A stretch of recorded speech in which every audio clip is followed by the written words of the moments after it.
Hi there. I realized that we really don't have a video on how to use the visualizer or what the visualizer is, so I thought I'd quickly go through that, just the basics so we get you going. First of all, I've got some controllers. I'm going to add a new controller. Normally we just do add Ethernet. Some people use Discover, but we sort of tend to discourage that use because it may find stuff that doesn't make sense. Um, put in a quick little name for it, my small pi, whatever. Couple of key things you need to do. You have to go through vendor. If you're going to make use of the visualizer, it has to know what it's visualizing. What controller do you have? So it needs to know. So I have a little pi hat with two outputs, nothing special. Now, we have some defaults in here now, I think. So these should be set for you, but what you need for sure is auto layout models.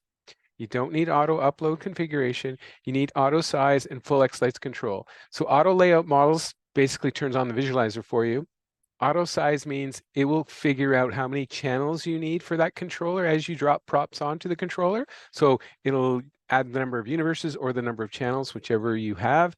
Full xLights control means it's basically going to wipe out the settings on your controller every time you do an upload. So don't go changing stuff on your controller and then re-uploading because it's just going to get overridden. Everything becomes set on xLights. Everything is controlled by xLights. You're giving all the power to xLights. So set that. Enable that unless you have some obscure reason why you don't need it. Default port brightness means if you haven't set a value for the brightness on a particular prop, it'll default to 30. I need to put in the IP address for this thing, 192.168.0.42. I think that's mine. Okay, so that is my controller. Now you should notice that the visualize is enabled. If you have output to lights turned on, you won't be able to get to visualize or anything like that. So be sure that's turned off. You click on the visualize. It should come up, hopefully. Yes, it does. You have your ports on the left. These ones are 2 extra ports. They go in groups of 4, but a pi hat only allows you to do 2. So it only shows 2. It has the option for a serial port, and it has an option for a virtual matrix, i.e. an HDMI output. We're not going to use that. I have on the right-hand side are all the models. If you have this unchecked, it's going to have all of your models listed. As you can see, I got a whole bunch of models listed. But if you have this checked, it's going to say only the models that you haven't got assigned to a controller. Now, I have a bunch of placeholders here, but we're going to ignore those. I have at least one that I haven't got on my controller. It's this one. You simply just drag and drop. You just place it on here. It's that simple. Oh, that's okay. That means that you have some props that aren't defined. So on the visualizer, you can do a few things here. You can change the string count on some of the props. You might have the option. So maybe I want to do it over 2 ports, and it will try its best to separate them. If it's an even number, it's going to be correct. If not, you may have to go back to the layout and set them up the way you want it. But there's a quick option there to set the controller ports. If you have a smart receiver, and I'll show you that. So I'm going to go close this. I wanted to show you a smart receiver. I have, say, an F48, and I'm going to visualize on that. Here we go. If you have some smart receivers, we'll just make right here. Let's grab that matrix again, that window frame matrix. I'm going to place it on here in the visualizer. Now, if you notice really closely, there's a color band here. That sort of gives you an idea of the boundaries of a smart receiver. So 4 ports are in groups of 4. So let's go and make this, we're just going to lie to it. We're going to go and say, where do we go?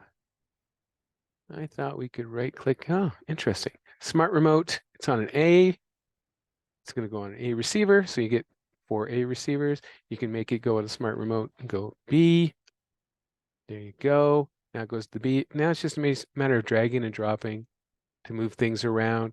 I really want to show you the cascading. So I'm going to go. Did I choose a different? Let me go back up here. That's what I did wrong.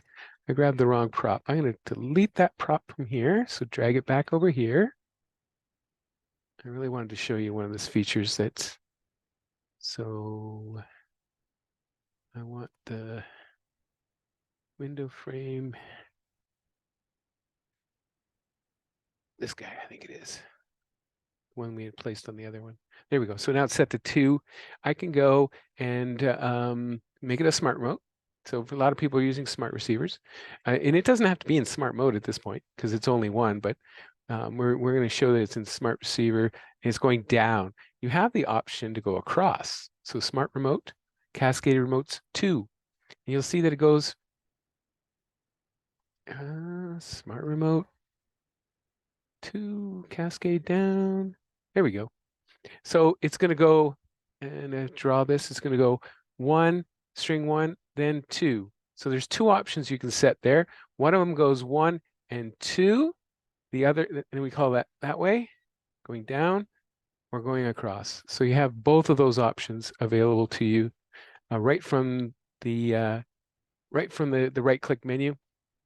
There is on Culp controllers, I believe, there's another option here that says Smart Remote Type. So if you have a new type of receiver for a Culp, you'd say use version 2 versus a version 1, which is the older Falcon style remotes.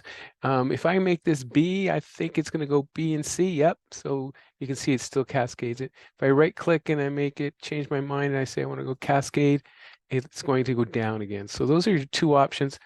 That's pretty much it for Visualizer. Now, close it, save it, and then you'd upload it. Pretty simple, huh? There's the Visualizer for you in just a couple of quick steps. Hope this helps you out. If not, give us a shout over in the Zoom room and have a great day.